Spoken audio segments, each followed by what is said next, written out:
pa, unahin na natin ang pagsagot ni Palace Press Officer Undersecretary Claire Castro sa iba't ibang issue ng bayan. Magandang gabi po, Yusek Castro. Yes, good evening niya at sa lahat ng nanonood ng Arangkada. Good evening po.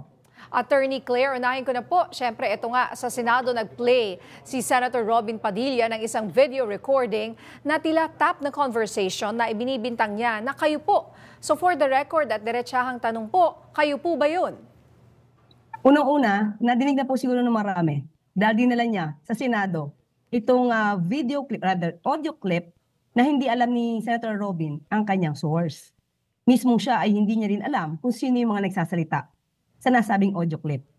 Unang-una, sabi nga natin kanina sa press briefing, for his satisfaction, hindi po ako yon. Unang-una sa boses pa lang. Buti na nga lang yata hindi ginamitan ng AI. But still, matapang po tayo nga harapin ito at sasabihin ni Senator Robin at sa lahat ng ating kababayan na hindi po tayo ang nasa audio clip. Sa totoo lamang po, ito'y nadinig na ng marami before pa at ibang muka ang nandiyan sa audio clip na yan. So, nagkataka nga tayo bakit ito pa ay dinala pa ni Senator Robin Padilla sa Senado nang mukhang hindi niya alam kung ano yung source or sino ang source. So, ngayon nga ay may panukala si Senator Robin para sa anti-troll farm bill. So, mas maganda po talaga at marami pong may gusto niyan kung ang troll farm na yan ay fake news ang inilalabas o misinformation. So, kasama po tayo lahat dito para ito ay maipasa dahil mas maganda po talaga to. Pero sana, since yan po ang kanyang pinapanuka ng batas, sana siya po yung maging modelo. Siya unang maging modelo na sana ay huwag magpagamit o huwag mabiktima ng mga troll farm na ang nilalabas ay fake news. Opo, so sabi nyo nga, isang hindi otorisadong recording ang ipinlay sa Senado. Ano po sa tingin ninyo ang naging motibo ni Senator Robin dito? Considering nga, sabi niyo nga, siya nga nagsusulag ng mga anti-troll farms, etc. Ito nga, pinlay niya sa Senado at bilang abogado po, ano po yung mga maaaring paglabag ni Senator Robin sa pag-play po ng ganitong hindi authorized na video? Magpapakita lamang ito na ayokong sabihin irresponsibilidad. Ito'y, kumbaga, irresponsibleng aksyon, pero kung good faith naman yung gusto niya malaman, but you can show good faith by vetting this audio clip or video clip na isang ipipresent sa Senado pa.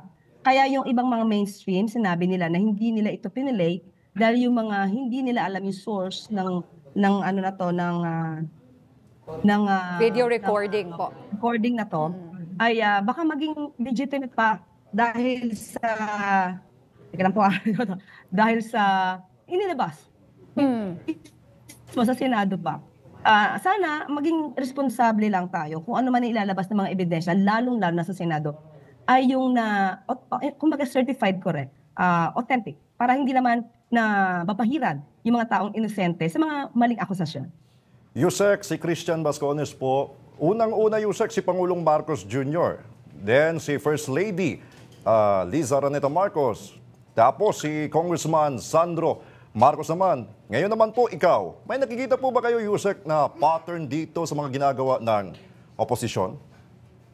Kitang-kita naman po, ano ba ang dahilan dito? Ano ba yung motibo nila? Desperate moves nga sabi nga natin. Para makapanira dahil wala silang nakikitang maaaring ipanira sa Pangulo, kay First Lady, sa pamilya Marcos, kung ano-ano ang gagawin nilang kwento. At may mga ibang kababayan kasi tayo na bigla na lang maniniwala kahit wala mga ebidensya. So, kita natin, ano ba yung gusto nila? Pababain, pabaksakin ang gobyerno at mawala ang Pangulo sa pwesto? Yun lang naman ang kanilang motibo. Kitang-kita naman. And Yusek, maiba tayo. Sabi ng Pangulo ay nagtangka nga ang kampo ni Zaldico na ma-blackmail at daw dyan sa palasyo, no? May ibang hakbang pa ba na gagawin ang inyong opisina o ng Malacanang tungkol po dito sa pamba-blackmail na ito? Mas lalo pa itingin ang pag-iimbestiga dito at kahit ano pa pong pagpa-blackmail, ang sino mang gagawa at ano mang gagawin ng mga maaaring sangkot dito, hindi po matitinag ang gobyerno, hindi po matitinag ang Pangulo para mapanagot ang lahat ng sangkot.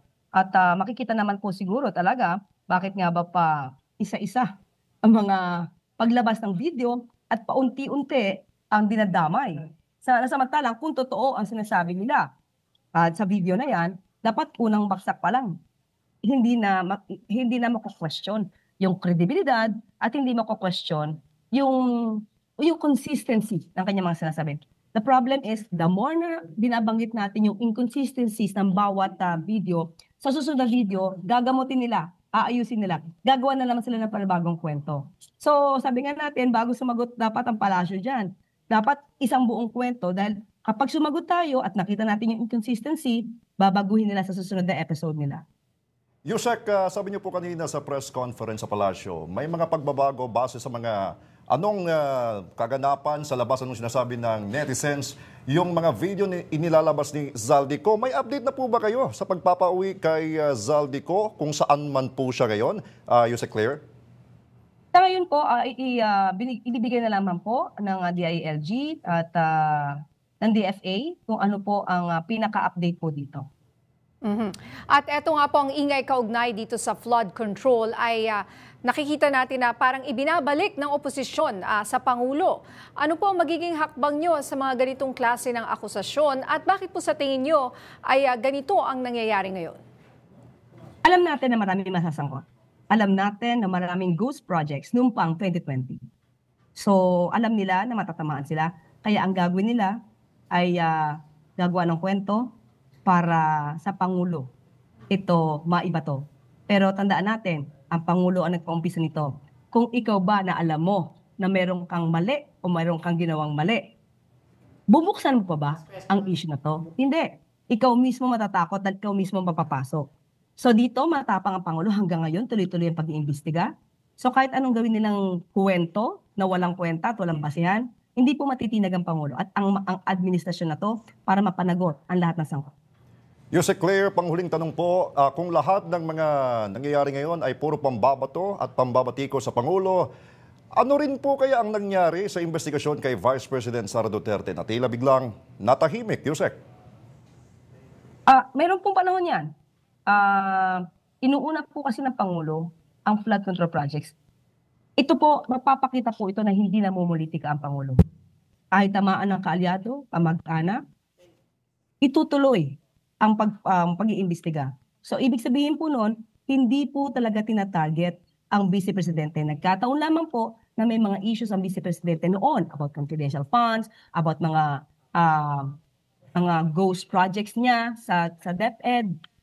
So, may mga issues noon na yun yung time na dapat imbestigahan. Pero ngayon, nakafocus kasi ang Pangulo sa mga flood control projects na maanumalya, kaya dito na po focus. Pero bahala na po ang ibang mga investigative bodies, katulad nila po, isama na po natin ang House of Representatives or Senado, kung itutuloy-tuloy nila ang pag-iimbestiga sa mga issues na VP Sara. Alright, maraming salamat sa oras, Palace Press Officer and PCO Undersecretary Claire Castro. Maraming salamat po. Maraming salamat.